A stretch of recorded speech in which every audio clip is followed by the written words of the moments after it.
ಮನುಷ್ಯನಿಗೆ ಯಾವುದೇ ತರ ಕಾಯಿಲೆ ಇಲ್ಲ. ನಾವ್ ಏನ್ ತಿಂತೀವೋ ಏನ್ ಕುಡಿತೀವೋ ಅದ್ರ ಮೇಲೆ ಡಿಪೆಂಡ್ ಆಗಿ ಕಾಯಿಲೆಗಳು ಬರೋ ಅಂತದ್ದು.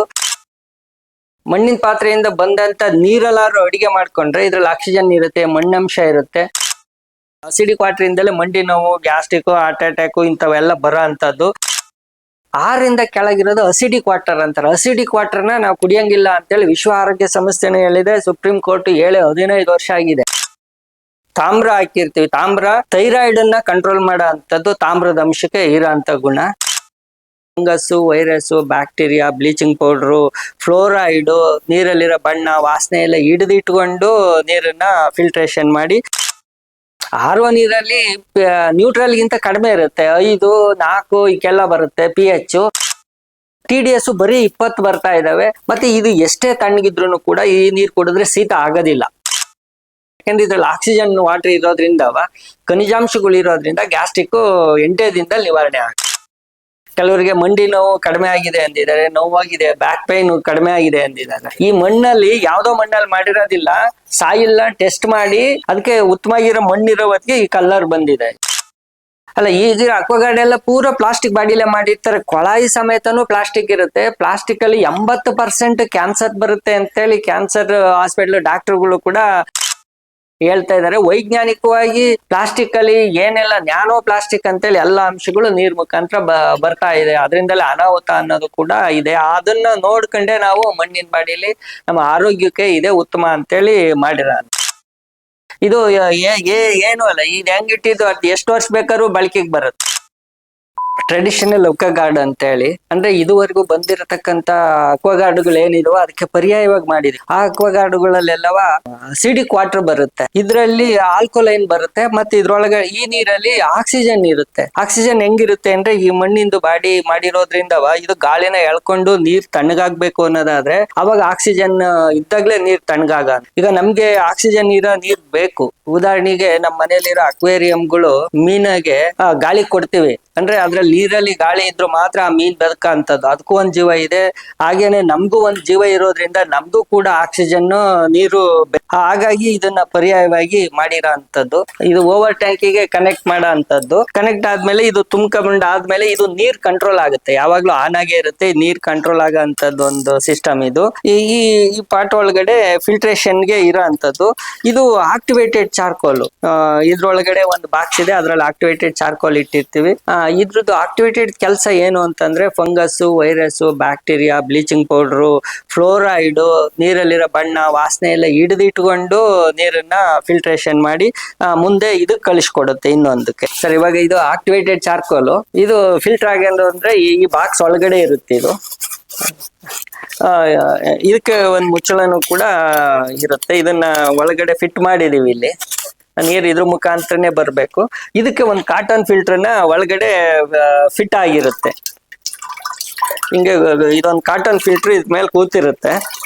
ಈಗ ನೀರು ಪಾಸ್ ಆಗ್ಬೇಕಾದ್ರೆ ಇದ್ರ ಮುಖಾಂತರನೇ ಹೋಗಿ ಒಳಗಡೆ ಕಾಟನ್ ಪೀಸಿಗೆ ಹೋಗಿ ಈ ಭಾಗದಿಂದ ಹೋಗ ಅಂತದ್ದು. ನೀರಲ್ಲಿ ಏನಾದ್ರು ಕಸ, ಮಣ್ಣು ಏನಾದ್ರು ಬಂದ್ರೆ ಆ ಕಾಟನ್ ಹಿಡಿದಿಟ್ಕೊಂಡು ಆಕ್ಟಿವೇಟೆಡ್ ಚಾರ್ಕೋಲ್ಗೆ ಹೋಗುತ್ತೆ ಒಳಗಡೆ. ಈ ಭಾಗದಿಂದ ಅಲ್ಲಿಂದ ಬಂದ ನಂತರ ಆಕ್ಟಿವೇಟೆಡ್ ಚಾರ್ಕೋಲ್ ಈ ಪೈಪ್ ಮುಖಾಂತರ ಇನ್ನೊಂದು ಬಾಕ್ಸಿಗೆ ಬರುತ್ತೆ. ಇಲ್ಲಿ ಪ್ಯೂರ್ ಆಗಿರೋ ಅಂತ ನೀರು ಯಾವಾಗ್ಲೂ ಇಲ್ಲೇ ಇರುತ್ತೆ. ಇದ್ರಲ್ಲೇ ನಾವು ನೀರನ್ನ ಆಚೆ ಕಡೆ ತಿಕ್ಕೊಳ್ಳೋ ಅಂತದ್ದು.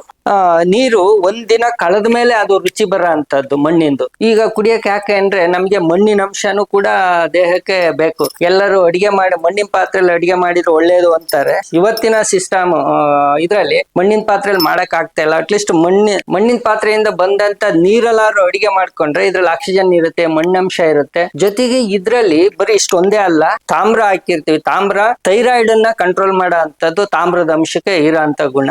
ಮತ್ತೆ ಒಂದ್ ಸ್ವಲ್ಪ ಬಂಗಾರ, ಒಂಚೂರು ಬೆಳ್ಳಿ ಹಾಕೋಣದ್ ಯಾಕೆ ಅಂದ್ರೆ, ಇವಾಗ ಕಿಮಿಯೋಥೆರಪಿ ಮಾಡ್ತಾರೆ ಕ್ಯಾನ್ಸರ್ಗೆ ಅಂತೇಳಿ.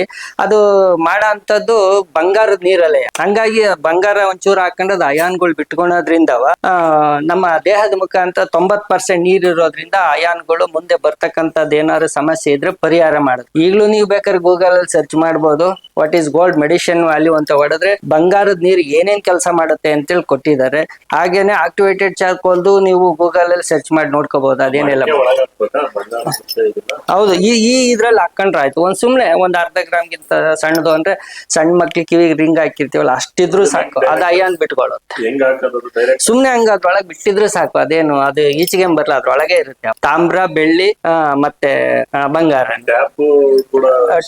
ಹೌದು. ಇದು ಟ್ಯಾಪು ಬ್ರಾಸ್ ಅಲ್ಲಿ ಮಾಡಿರೋ ಅಂತದ್ದು ಇದೆಲ್ಲ, ಅಂದ್ರೆ ಕಂಚಿಂದ ಇದು. ಹಂಗ ಜಾಸ್ತಿ ಜೋರಾಗಿ ನೀರ್ ಬರೋದಕ್ಕೆ ಅಂತೇಳಿ ಸಿಸ್ಟಮ್ ಇಟ್ಟಿದೀವಿ. ಫಾಸ್ಟ್ ಅಲ್ಲಿ ನೀರ್ ಬರುತ್ತೆ ಇದ್ರಲ್ಲಿ ಆಲ್ಕೋಲೈನ್ ನೀರ್ ಬರುತ್ತೆ. ಆಲ್ಕೋಲೈನ್ ಅಂದ್ರೆ 8, 9, 10 ಇರೋಂತ pH ನೀರನ್ನ ಆಲ್ಕೋಲೈನ್ ಅಂತಾರೆ. 7 ಇದ್ರೆ pH ನ್ಯೂಟ್ರಲ್ ಅಂತಾರೆ. 6 ಕೆಳಗಿರೋದು ಅಸಿಡಿಕ್ ವಾಟರ್ ಅಂತಾರೆ. ಅಸಿಡಿಕ್ ವಾಟರ್ನ ನಾವು ಕುಡಿಯಂಗಿಲ್ಲ ಅಂತೇಳಿ ವಿಶ್ವ ಆರೋಗ್ಯ ಸಂಸ್ಥೆನೇ ಹೇಳಿದೆ. ಸುಪ್ರೀಂ ಕೋರ್ಟ್ 15 ವರ್ಷ ಆಗಿದೆ. ಇದರಿಂದಲೇ ಅಸಿಡಿಕ್ ವಾಟರ್ ಇಂದಲೇ ಮಂಡಿ ನೋವು, ಗ್ಯಾಸ್ಟ್ರಿಕ್, ಹಾರ್ಟ್ ಅಟ್ಯಾಕ್ ಇಂಥವೆಲ್ಲ ಬರೋ ಅಂತದ್ದು. ಮನುಷ್ಯನಿಗೆ ಯಾವುದೇ ತರ ಕಾಯಿಲೆ ಇಲ್ಲ, ನಾವ್ ಏನ್ ತಿಂತೀವೋ ಏನ್ ಕುಡಿತೀವೋ ಅದ್ರ ಮೇಲೆ ಡಿಪೆಂಡ್ ಆಗಿ ಕಾಯಿಲೆಗಳು ಬರೋ ಅಂತದ್ದು. ಇದ್ರ ನೀರ್ ಕುಡಿಯೋದ್ರಿಂದವ ಖನಿಜಾಂಶಗಳು, ಮಣ್ಣಿನ ಅಂಶ ಇದ್ದೇ ಇರುತ್ತೆ. ಇದು ಬೇರೆ ಬೇರೆ ಅಂಶಗಳು ಇರೋದ್ರಿಂದವ ನಮ್ಗೆ ಆಹಾರದಲ್ಲಿ, ನೀರಲ್ಲಿ ಏನ್ ಬೇಕಾದಿರೋದ್ರಿಂದ ನಮ್ಗೆ ಶಕ್ತಿಯುತವಾಗಿ ಇರುತ್ತೆ. ಆರುವ ನೀರಲ್ಲಿ ನ್ಯೂಟ್ರಲ್ ಗಿಂತ ಕಡಿಮೆ ಇರುತ್ತೆ, 5, 4 ಈಗೆಲ್ಲ ಬರುತ್ತೆ pH. TDS ಬರೀ 20 ಬರ್ತಾ ಇದಾವೆ. TDS ಅನ್ನೋದು ನೀರಿನಲ್ಲಿ ಇರ್ತಕ್ಕಂಥದ್ದು ಅಂಶ ಇನ್ನು 100ರಿಂದ 300 ಇರ್ಬೇಕು ಅನ್ನೋದು ಕೂಡ ಆರೋಗ್ಯ ಸಂಸ್ಥೆಗಳು ಹೇಳಿದಾವೆ. ಇದ್ರಲ್ಲಿ 250 TDS ಬರುತ್ತೆ. ಆರುವ ಇರೋದ್ರಲ್ಲಿ ಬರೀ 20 ಬರುತ್ತೆ. ಹಂಗಾಗಿ ಕೆಲವರು, ನಾನು ಒಬ್ನೇ ಅಲ್ಲ, ಬೇರೆ ಬೇರೆ ಪೇಪರ್ಗಳಲ್ಲಿ, ನ್ಯೂಸ್ ಅಲ್ಲಿ ಎಲ್ಲರೂ ಹೇಳಿದ್ದಾರೆ ನೀರಿನ ಬಗ್ಗೆ. ಮತ್ತೆ ಇದು ಎಷ್ಟೇ ತಣ್ಣಗಿದ್ರು ಕೂಡ ಈ ನೀರ್ ಕುಡಿದ್ರೆ ಶೀತ ಆಗೋದಿಲ್ಲ. ಆಮೇಲೆ 8 ದಿನ ಗ್ಯಾಸ್ಟ್ರಿಕ್ ಹೋಗಿದೆ ಅನ್ನೋದನ್ನ ಕೂಡ ಈಗ ವಿಚಾರ ಹೇಳಿದ್ದಾರೆ. ಯಾಕಂದ್ರೆ ಇದ್ರಲ್ಲಿ ಆಕ್ಸಿಜನ್ ವಾಟರ್ ಇರೋದ್ರಿಂದ, ಖನಿಜಾಂಶಗಳು ಇರೋದ್ರಿಂದ ಗ್ಯಾಸ್ಟ್ರಿಕ್ 8 ದಿನದಲ್ಲಿ ನಿವಾರಣೆ ಆಗುತ್ತೆ. ಕೆಲವರಿಗೆ ಮಂಡಿ ನೋವು ಕಡಿಮೆ ಆಗಿದೆ ಅಂದಿದ್ದಾರೆ, ನೋವಾಗಿದೆ, ಬ್ಯಾಕ್ ಪೈನ್ ಕಡಿಮೆ ಆಗಿದೆ ಅಂದಿದ್ದಾರೆ. ಇದು ತಾಮ್ರದ್ದು ಪೀಸು ಇರುತ್ತೆ. ತಾಮ್ರ ಥೈರಾಯ್ಡ್ ಅನ್ನ ಕಂಟ್ರೋಲ್ ಮಾಡೋದಕ್ಕೆ ತಾಮ್ರದ ಅಂಶಗಳು ಬೇಕು. ಹಂಗಾಗಿ ಇದು ಒಂದ್ ಸ್ವಲ್ಪ ಪೀಸು ನೀರೊಳಗೆ ಇರುತ್ತೆ. ಇದ್ರದ್ದು ಅಯಾನ್ಗಳು ಬಿಟ್ಕೊಳಕ್ಕೆ ಕಡಿಮೆ ನೀರೊಳಗೆ ಒಂದು 6 ಅವರ್ ಇರ್ಬೇಕು ಅನ್ನೋದು ವೈಜ್ಞಾನಿಕವಾಗಿ ಹೇಳಿದ್ದಾರೆ. ಹಂಗಾಗಿ ಯಾವಾಗ್ಲೂ ತಾಮ್ರದ ಪೀಸು ಈ ಕಡೆ ಅದ್ರೊಳಗಡೆನೂ ಇರುತ್ತೆ. ಇದ್ರ ಜೊತೆಗೆ ಒಂದ್ ಸ್ವಲ್ಪ ಬಂಗಾರ, ಒಂಚೂರು ಬೆಳ್ಳಿನೂ ಹಾಕೊಂಡ್ರೆ ಇನ್ನು ನಮಗೆ ದೇಹಕ್ಕೆ ಬೇಕಾಗಿರೋ ಅಂಶಗಳು ಸಿಗುತ್ತೆ. ಈ ಮಣ್ಣಲ್ಲಿ ಯಾವ್ದೋ ಮಣ್ಣಲ್ಲಿ ಮಾಡಿರೋದಿಲ್ಲ, ಸಾಯಿಲ್ನ ಟೆಸ್ಟ್ ಮಾಡಿ ಉತ್ತಮವಾಗಿರೋ ಮಣ್ಣನ್ನ ತಗೊಂಡ್ ಮಾಡಿರೋ ಅಂತದ್ದು.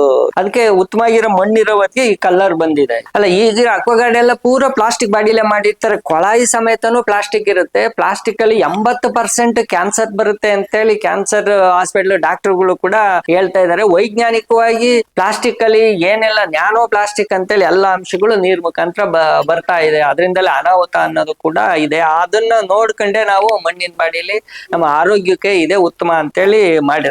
ಇದು ಏನು ಅಲ್ಲ, ಇದು ಹೆಂಗಿಟ್ಟಿದ್ದು ಅದು ಎಷ್ಟು ವರ್ಷ ಬೇಕಾದ್ರೂ ಬಳಕೆಗೆ ಬರುತ್ತೆ. ಇದೇನು ಯಾವ್ದೇ ತರದ್ದು ಡ್ಯಾಮೇಜ್ ಆಗಂತ ವ್ಯವಸ್ಥೆಗಳು ಇರಲ್ಲ. ಯಾಕಂದ್ರೆ ಹಿಂದೆಲ್ಲ ನಾವು ಮಜ್ಜಿಗೆ ಕಡಿಯೋದು, ಮುದ್ದೆ ಮಾಡಿದ್ರು ಡ್ಯಾಮೇಜ್ ಆಗ್ತಾ ಇರ್ಲಿಲ್ಲ. ಇದು ಸೈಲೆಂಟ್ ಆಗಿ ಹಂಗೆ ಇಟ್ಟಿರೋದ್ರಿಂದ ಯಾವ್ದೇ ತರದ್ದು ಏನ್ ಸಮಸ್ಯೆ ಇರೋದು. ಏನಾದ್ರೆ ನೀರಲ್ಲಿ ಬೇಡದ ಅಂಶ ಇತ್ತು ಅಂದ್ರೆ ಈ ಮಣ್ಣು ಹೊರಗೆ ಹಾಕುತ್ತೆ ಬೇಡದನ್ನ. ಅವಾಗ್ಲೇ ಅದು ಒಂದ್ ಸ್ವಲ್ಪ ಬೆಳ್ಳಗ್ ಬಂದಿರುತ್ತೆ. ಅದನ್ನ ಹಿಂಗ್ ಒರ್ಸ್ಕೊಳ್ತಾ ಇದ್ರೆ ಆಯ್ತು.